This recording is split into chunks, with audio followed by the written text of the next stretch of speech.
요 며칠 전에 제 아내가 그러더군요. 이번에 간호법이 통과가 되고 위대하시고 고귀하신 의사협회 부회장님께서 페북에 올린 글이 화제라고 말이에요. 그래서 제가 한번 그 글을 읽어봤습니다. 바로 이 글이죠. 그만 나대세요. 그럴 거면 의대를 가셨어야죠. 장기말 주제에 플레이어인 줄 착각 오지시네요. 주어 목적어 생략합니다. 건방진 것들. 아주 가관입니다. 너무 잘났습니다. 우리 간호사쌤들은 그냥 장기말에 불과했던 것이었죠.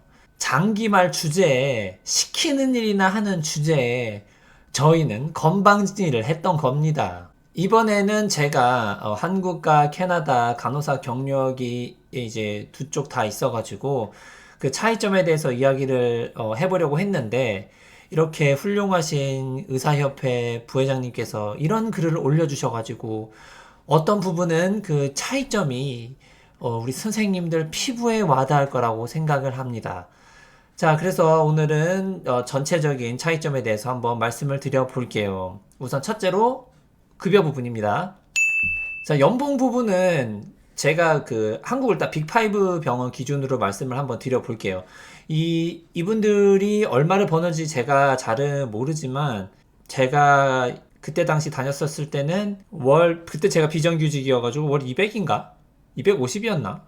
받았었던 걸로 기억을 하는데요. 어찌됐건 유튜브를 찾아본 결과 1년에 한 4,500 정도 받으신다고 얘기를 하셨던 것 같아요. 그게 한 몇 년 전 얘기긴 한데, 그럼 지금은 뭐 한 5천만 원 좀 받으실까요? 신규 선생님들께서는 한 5천만 원 정도 받으신다고 대충 그냥 한번 설정을 해놓고 한번 알아볼게요.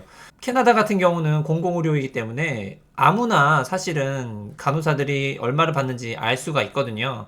제가 홈페이지에서 정확하게 얼마나 받는지 한번 계산을 한번 해보도록 할게요. 제가 미리 인터넷 페이지를 띄워놨습니다. 제가 이제 여기 구글에 WRH라고 검색을 해놨는데 이 WRH가 마니토바 주에 있는 헬스 어서리티예요. 커리어를 눌러보시고 오잉 이제 로그인. 저는 인플루이니까 로그인을 한번 해볼게요.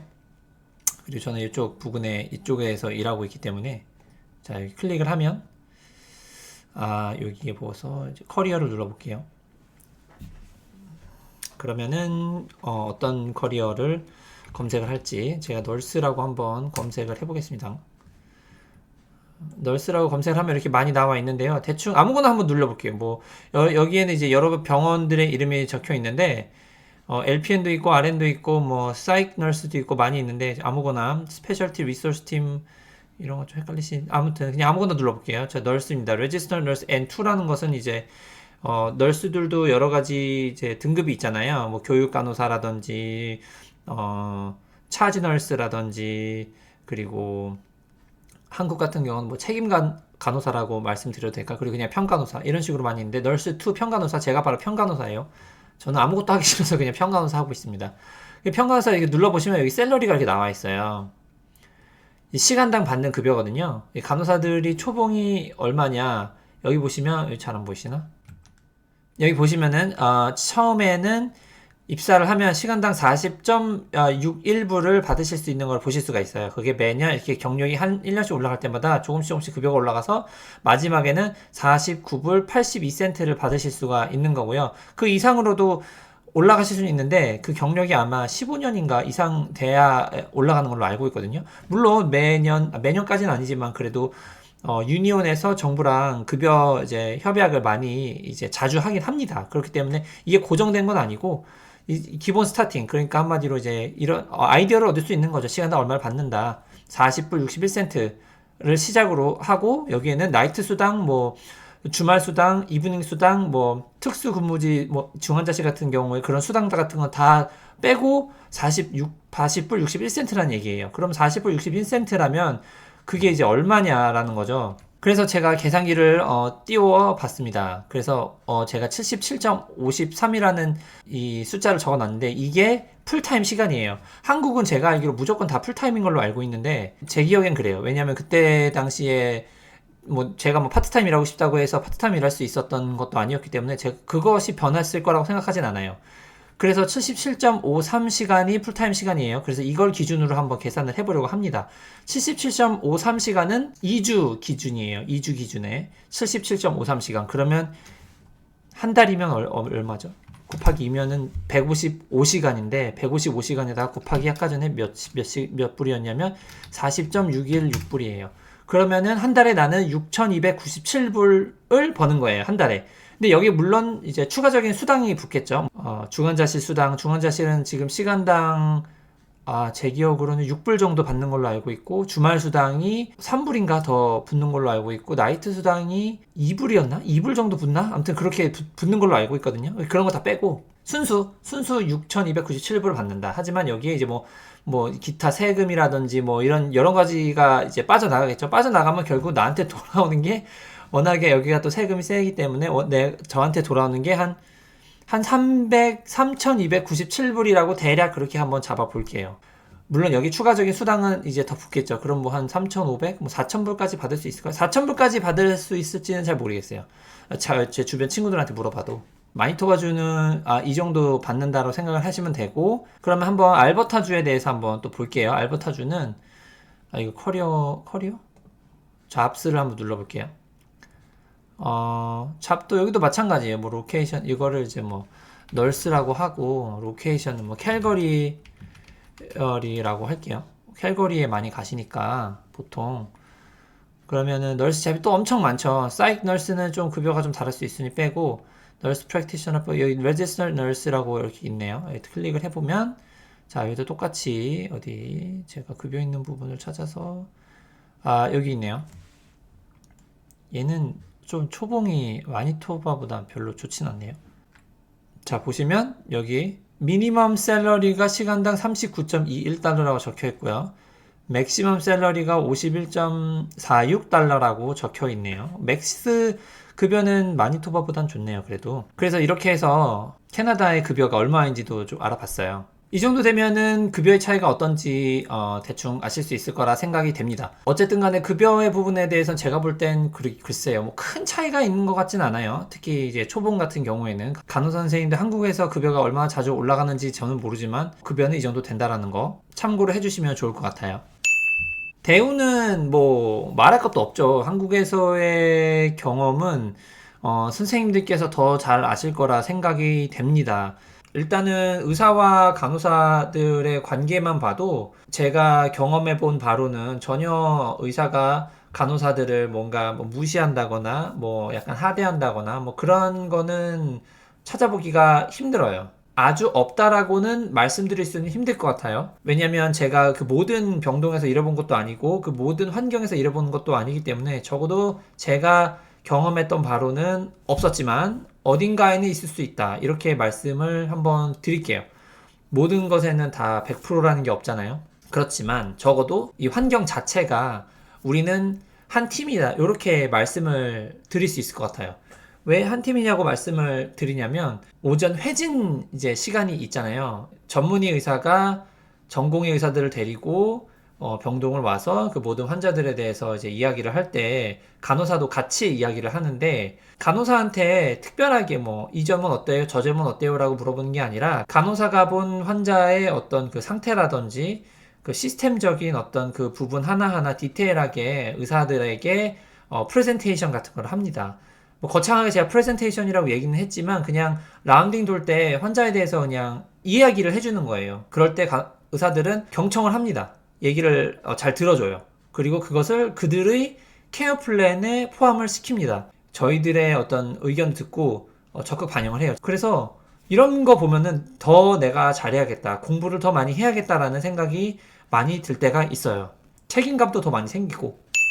환경은 한마디로 요약하면 이렇습니다. 선생님들 출근하시기 전에 일어나면서 나 오늘은 진짜 일하러 가기 싫다, 오늘은 진짜 너무 싫다, 뭐 잠을 더 자고 싶다, 이런 걸 떠나서 그냥 일하러 가기 싫을 때가 있어요. 그게 무슨 뭐 간호사 태움이든, 그게 뭐 이 의사 때문이든 이 환자 때문이든, 그 엄청 그 싫은 그 느낌이 있어요. 그리고 퇴근할 때 내가 진짜 내일은 내가 사직서 내가 꼭 낸다, 내가 더럽고 치사해서 내가 일 더 못해, 이런 생각 가지신 적 분명히 한 번쯤은 있을 거라고 생각을 해요.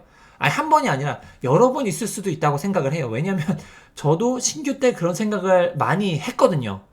근데 물론 이제 뭐 저는 신규 때 이제 저희 아내가 이제 이 근무를 하고 있었으니까 저는 뭐 근무하러 가는 게 즐겁긴 했는데 뭐 어쨌건 그런 생각이 이제 들 때가 많이 있었을 거라고 생각이 됩니다. 특히 우리 신규 선생님들은 더더욱 더 그런 생각이 들 수 있다고 생각을 하는데요. 적어도 제가 여기 와서 근무를 할 때 그런 생각은 정말 손에 꼽을 정도로 많이 안 들었던 것 같아요. 병동에서 일할 때는 일 자체가 그냥 조금 그냥 짜증난다 정도? 그래서 오늘은 좀 쉬고 싶다 이런 생각은 들었는데 중환자실 와서는 진짜 그런 생각은 전혀 해본 적이 없었던 것 같아요. 그냥 진짜 일을 하러 가는 게 전혀 부담이 되지 않았어요. 그래서 중환자실의 경우를 조금 비교를 해보자면 한국 같은 경우에는 제가 진짜 일할 때 최악의 케이스로 환자 일단 기본 3명인 걸로 알고 있거든요. 간호사 1명당 환자 3명 보는데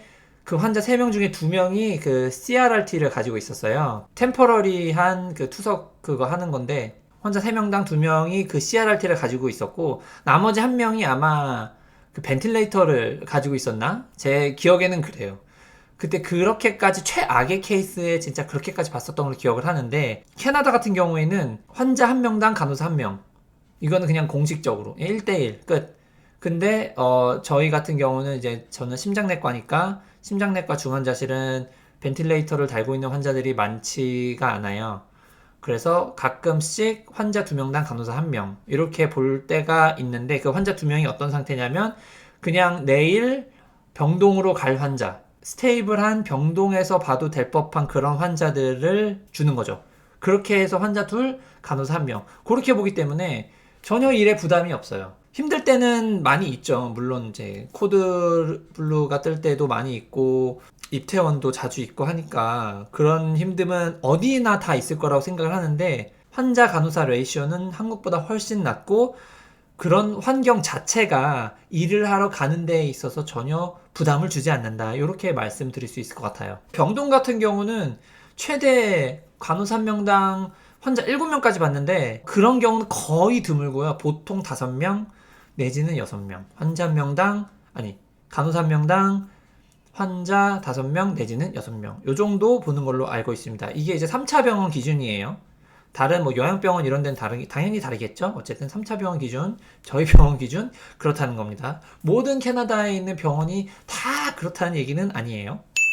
복지 같은 경우에는 한국에서는 어땠는지 제가 잘 기억이 나질 않아요. 왜냐면 복지를 생각할 만한 어떤 여유가 있었던 것 같지도 않고요. 물론 그때 이제 되게 신규이기도 했고, 제가 기억나는 복지는 모브란스 병원에서 일할 때 이제 강남에 있는 거였죠. 강남에 있는 제 집 근처여가지고 강남에 있는 모브란스 병원, 강남에 있는 거 맞나? 아무튼 그 모브란스 병원 그 저쪽에 있는 거 말고 저기 있는 거 말고 거기에 있는 병원에서 일할 때 아내가 그 병원에서 출산을 했을 때 뭐 진료비 같은 거 뭐 50% 할인이었나? 아무튼 뭐 그런 거랑 그리고 딴 거는 뭐가 있었는지 잘 모르겠네요. 제가 오래 일했었던 게 아니어가지고 그 이외에 어떤 뭐 복지가 있는지는 모르겠지만 어쨌든 뭐 그런 거 있고요. 그리고 진료도 더 빨리 봐주나? 그런 거 있나요? 진료를 더 빨리 봐주는 거? 그 김영란법 뭐시기 때문에 뭐 그런 것도 안 되지 않나 요즘에는? 여기는 이것도 복지라고 할 수 있을까요? 그러니까 제 급여에서 일부분이 이제 그 리타이어먼트 펀드로 이제 들어가요. 이제 자동으로 그 펀드가 이제 예를 들어서 제 급여 중에서 200불이 리타이어먼트 펀드로 들어가면 병원에서 그 200불 제가 넣은 만큼 제가 200불을 넣었으면 그 200불만큼 병원에서 리타이어먼트 펀드를 그냥 해줘요. 그러니까 제가 많이 넣을수록 그게 이제 2배로 이제 불려지는 거죠. 병원에서 해주는 거니까. 한국도 그런 게 있는지 모르겠네요. 아무튼 뭐 제가 알고 있는 거는 이제 그런 거 있고 캐나다 내에서 컨퍼런스 같은 걸 하잖아요. 간호사분들 대상으로 컨퍼런스 같은 걸 할 때 마니토바에서 하는데 컨퍼런스가 뭐 퀘벡에서 한다 혹은 뭐 밴쿠버에서 한다 그럴 때 비행기 값 같은 거 그리고 호텔비 이런 거 다 지원을 해주고 아마 제가 알기로는 1,000불 이상 지원을 해주는 걸로 알고 있어요. 매해. 그래서 직장 동료 같은 경우는 만약에 이제 컨퍼런스가 이제 마니토바에서 하는 게 아니라 퀘벡에서 한다.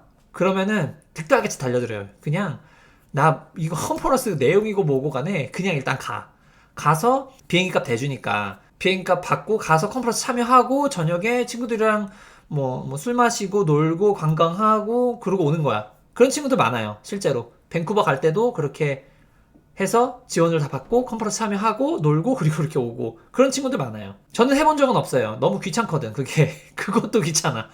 뭐 그리고 그런 거 말고도 뭐 예를 들어서 내가 교육을 더 받고 싶다. 뭐 내가 중환자실에서 일하는데 아니면 난 병동에서 일하는데 난 트라우마에 관심이 있어서 트라우마 뭐 코스를 좀 듣고 싶다 하면은 그것도 코스 비용도 되게 비싸거든요. 600불, 700불 이러는데 그것도 병원에서 전부 다 지원을 해줘요. 이제 그런 건 되게 좋죠. 내가 배우고자 하는 의지만 있으면 전부 다 지원을 해준다. 이런 거. 그래서 오늘은 간단하게 연봉과 대우, 환경, 복지에 대해서 이야기를 좀 해봤어요. 제가 말씀드린 이 모든 부분이 정답은 아니지만 그래도 어느 정도는 선생님들께서 해외에 오실 생각을 하실 때 이런 부분들을 좀 고려를 좀 해보시면 아, 내가 굳이 이런 것 때문에 올 필요가 있을까? 뭐 이렇게 생각하실 수도 있고 아니면 뭐, 아, 이런 부분이 너무 좋으니 나도 정말 한번 일해보고 싶다라는 생각이 드실 수도 있을 것 같아요. 오늘 제 영상이 그래도 조금이라도 도움이 되셨으면 너무 좋겠고요. 다음에는 또 다른 주제로 한번 이야기를 해보도록 하겠습니다.